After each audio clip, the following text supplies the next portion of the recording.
Hey everyone. I think it's kind of obvious of what time of year this video is being recorded. Happy holidays. Happy hollandaise. Hollandaise. Hey everybody, it's me, Jeff. I wanted to make a new video for everyone for making an sofubi. It's obviously the continuation of my findings and kind of research and kind of independent toy making, mainly around the soft vinyl concept.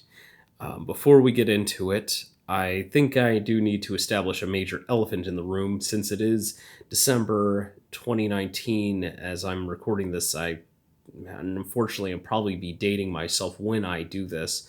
I'm not sure how long I'll be able to keep these videos up on YouTube due to kind of the weird things going on with the COPA laws and all the scary things that are apparently going to happen and stuff like that. And now, obviously, anyone in their right mind would note that this stuff is for toy makers, grown-ups, not for kids, because you should not be if you're a child, you should not ever come near these sort of things because they can be really unsafe for kids. With that in mind, this stuff, is for grown-ups to learn how to make toys and everything, not the other way around.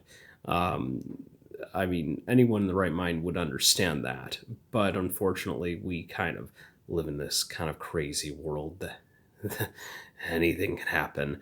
But I'm sorry, I didn't mean to get off topic with kind of the weird politics of this bizarre website that we have all these videos on nowadays. I'll try and keep everyone updated about where things will go if things have to go anywhere. I just don't want to have to be. I just don't want to have to pay a lot of money to YouTube for any of my videos that are misconstrued for being for kids. They're not. In I'm not making any money off of these off of this. I don't intend to. I choose not to. I only choose to make these videos as a means to inform and help people learn about stuff, just as much as I want to learn about these things. But anyway, sorry. So here we go. Here's what we have tonight or today. Whatever time you're looking at this, these are joints, or this is something I wanted to talk about specifically. Joints for toy making. Your articulation is a big factor. And it's going to actually be a part of your project. That's going to be it's going to cost money to do.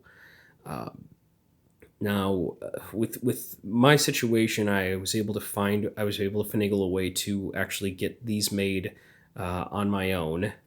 But one thing to keep in mind, when I made King Liger through Lulabelle Toys, one of the expenses that I had was involved. It was involving what was it? It was involving joint making.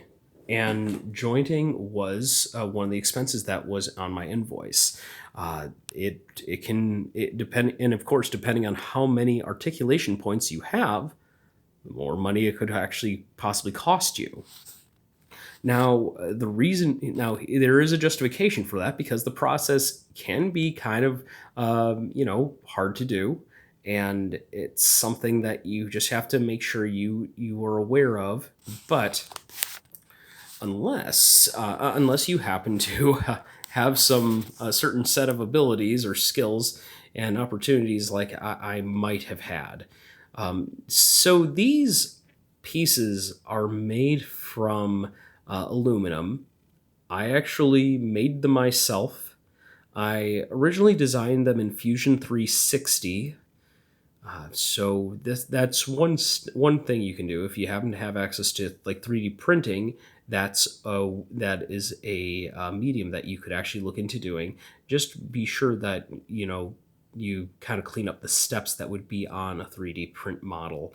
I think everybody kind of is aware of that sort of situation. These, however, are made out of aluminum, like I said, and I actually machined them on a CNC lathe. And I think you recall seeing this piece actually being made in the last video.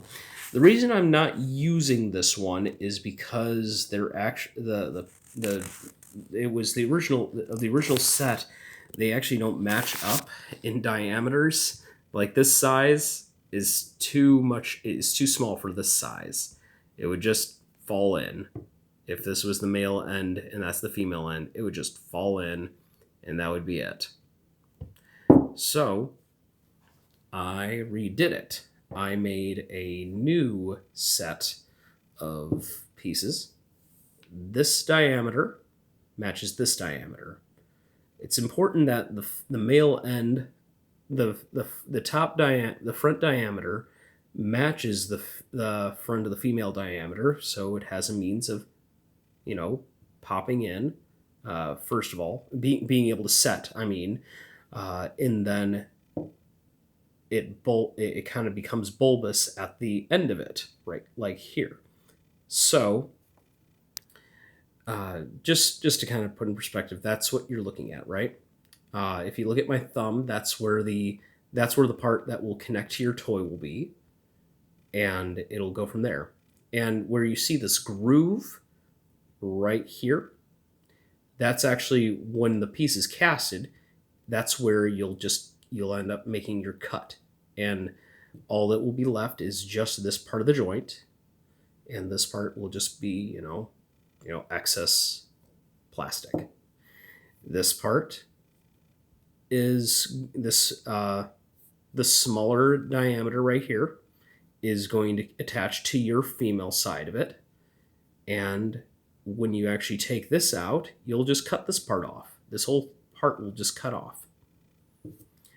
And major tip right here, when you want to do jointing, it's always important that you put the male end on the smaller piece.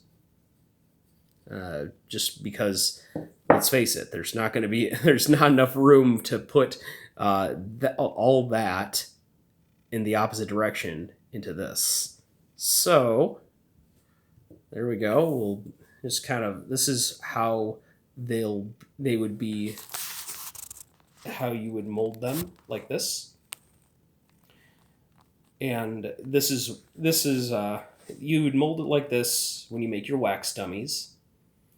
And then you would just kind of go about the steps that you would do for electroforming after that when you have your wax dummies, and then do your wax loss and then go from there. Hope this was a bit informative. Again, I'm sorry about the beginning parts of it. It was just kind of it's been a weird kind of last month for most people on YouTube channels. I'm kind of generally concerned about it, as most people are, but hopefully something will work out. And if you know how to do something about it, do the best you can to make sure that everything happens the right way. In the meantime, enjoy this view, and of course, like I said, it's again gonna date this video, but happy holidays again.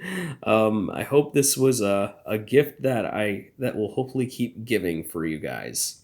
Thank you.